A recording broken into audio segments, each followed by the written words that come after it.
it should be a case of literally, I've got all of these keywords in a list or somewhere. I'm going to just copy them and then place them in my video tags, and then remove the ones I don't need, add the ones I need, and holistically, it should be like a 2 or 3 minute job as part of your upload process. And I wanted to investigate this channel a little bit further, the one that was ranking number 1 for the Brickit app. And if we look here, their value proposition, or one of their value propositions, is they're an adult fan of Lego. Brilliant. This video has 26,000 views.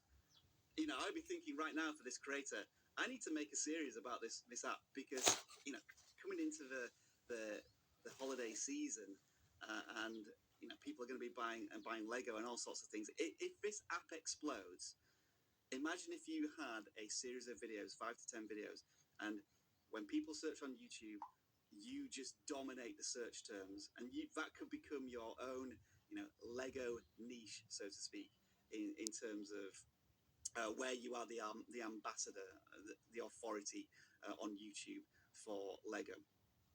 So that would be an example of identifying opportunities within your video topic.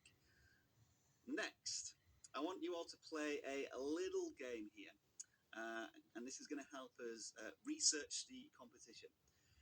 So I'm going to show you 2 thumbnails, and I just want you to very quickly tell me in the chat, do you prefer the left thumbnail or the right thumbnail? So is everybody ready? Okay, here are the 2 thumbnails.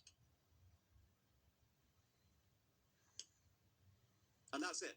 That's all you get. That's the amount of time the potential viewer is going to pay attention to a thumbnail. So with that, the thumbnail needs to pack a big punch. It almost needs to reach out and slap you in the face and tell you, hey, this is a general idea of this thumbnail. Are you going to click on it? Now, fingers crossed, I hope that most of you said the left thumbnail, because that's one of my thumbnails, and the one on the right is just one that I picked up from YouTube that was published very recently. And hopefully there are maybe subconscious reasons why you picked that. And what I want to try and encourage you to start doing is asking the question, why did I pick this thumbnail over that thumbnail? Because when you start to answer the questions of why, you can convert those answers into your own content. I just want to give you another example of this. Here's a search for 1,000 subscribers. And hey, Sean, it looks like Think Media is doing very well in this space, and they're dominating it, so to speak.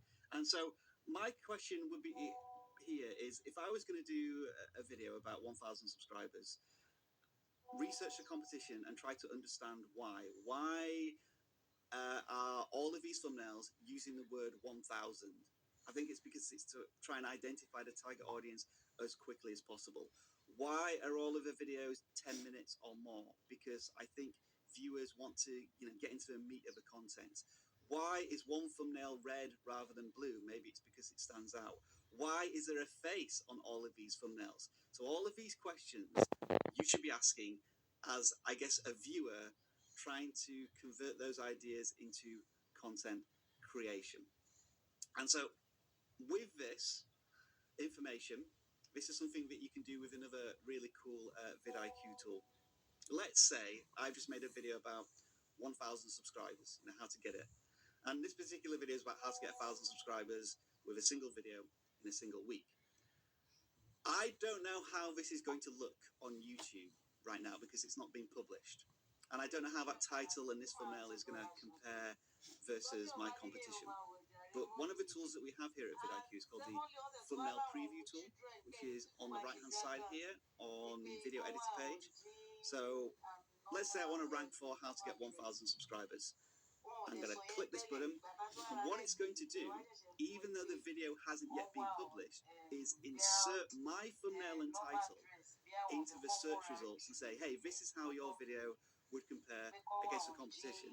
So I don't know, Sean, if you want to run the risk of comparing one of your thumbnails against mine, but does mine stand out? Do you think it has potential? I think it doesn't look too bad, but you're the viewer. What's your opinion?